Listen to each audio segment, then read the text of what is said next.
back to my kitchen. It has been a while, I think almost a year, if not a year. Things got very busy for me. I got a puppy named Finn, and then I started working full-time.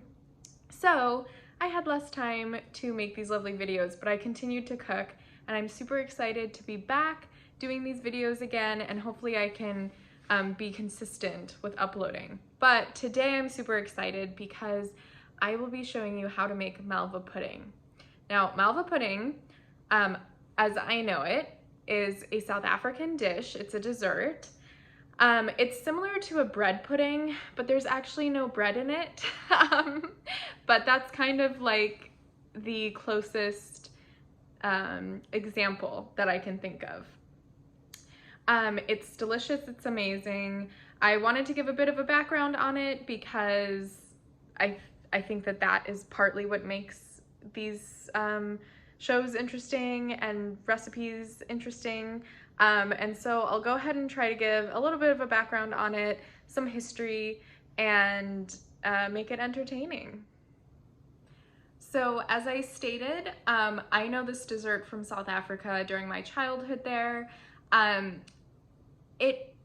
During my research of this, to give a little bit of a background, there were some sources that say it was originally from the Netherlands, and that does make sense because there was a big influx of people from the Netherlands, the Dutch, coming down to South Africa in the what is now South Africa and was not at that point, in the mid 1600s. So it very well could be derived from a Dutch dessert, or it is Dutch, but I know it as a South African dessert, and it reminds me of South Africa, and it is very popular in South Africa, and so that is why I am calling this a South African Malva pudding. So anybody who knows more of the history of that is welcome to share it. And it is one of the things I think is so cool about South Africa, is that there is such a diverse array of cultures and influences that we get some really amazing food. And so this is one of those things I'm very excited to share. Also, a little fun fact, I was looking up the meaning behind Malva, why it was called Malva pudding, and I read in a couple different sources that it means marshmallow in Afrikaans.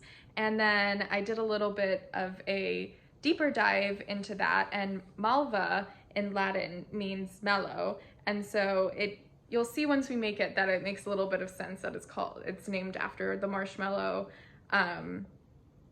if that is the case. Another thing about the recipe I am using today, it is from a restaurant in South Africa called Boschendal.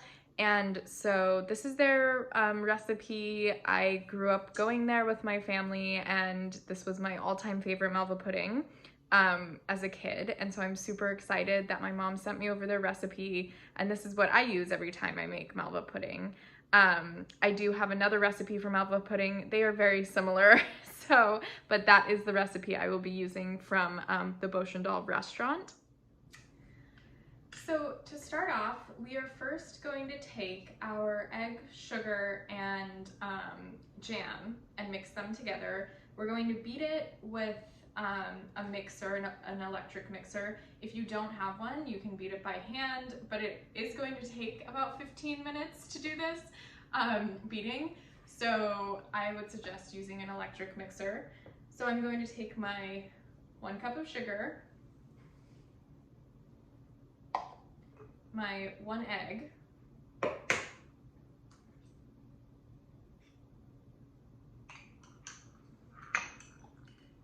and then my 1 tablespoon of apricot jam or jelly, depending on which one you're using. And I'm just going to put them all in the same bowl and then beat them on high for 15 minutes.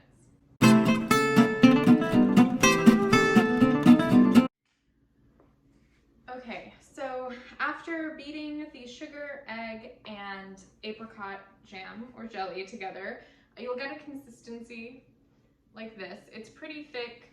The sugar's still granulated, So it's grainy, obviously, because it doesn't dissolve with this, but it's just like a thick, nice, light yellow. And we're just going to go ahead and put this to the side while we combine the flour and baking soda and salt. So for this, you'll want to sieve these together so that they mix really well. If you don't have a sieve, what I like to use is a colander, so like a pasta strainer.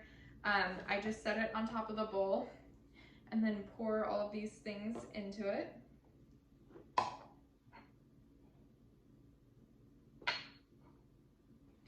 And now the salt is a nice pinch of salt. If you were to use salted butter later on when we use the butter, I would go ahead and not do too big of a generous pinch.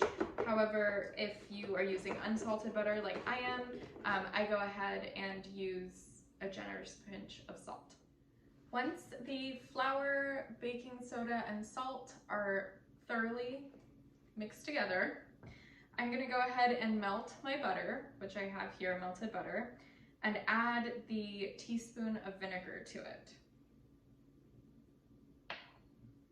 So we'll just let that sit.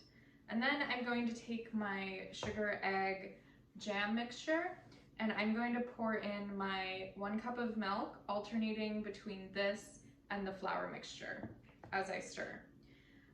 Since I do not have a wonderful KitchenAid mixer, I'm going to just be stirring, combining them with the spatula, and then once it's all combined, I will then stir it more thoroughly with my handheld mixer.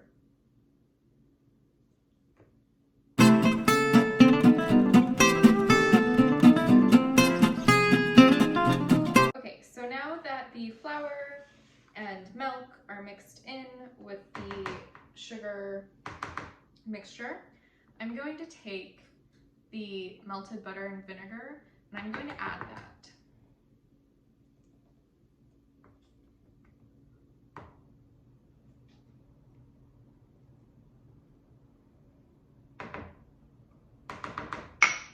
And now is when I will take my mixer, and I'll mix this together really well.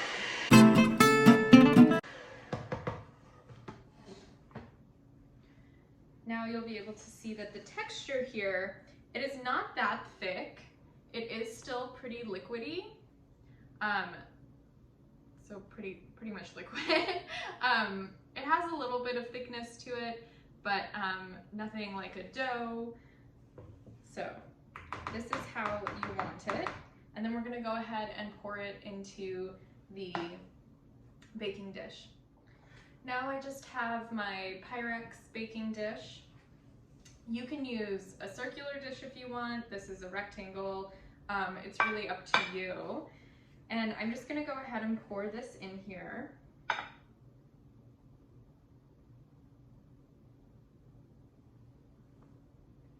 And I want to make sure that I get all of it.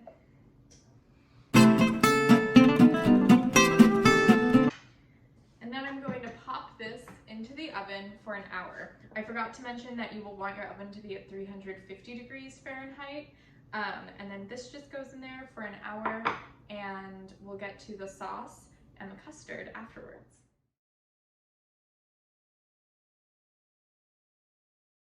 Okay, so now it's been an hour and our Malva pudding is out of the oven.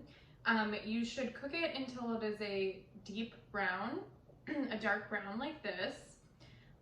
So that is finished in terms of the pudding aspect. But now we want to make the sauce that goes over it. So what we'll need is 1 cup of heavy cream, 1 cup of sugar, 12 tablespoons of butter, 1 cup of hot water, and then I also add some brandy to mine. This is not in the original recipe, but this is what I do with mine. So we put that all in a saucepan and melt it together on medium heat, and then once it's all melted together, we will pour it over our pudding. Okay, my sauce is now off of the oven. It looks like this. It is liquid, so don't expect it to be anything creamy. But basically what we do is just pour it over the pudding. And it seems like a lot of liquid for the pudding, but it will eventually all soak in.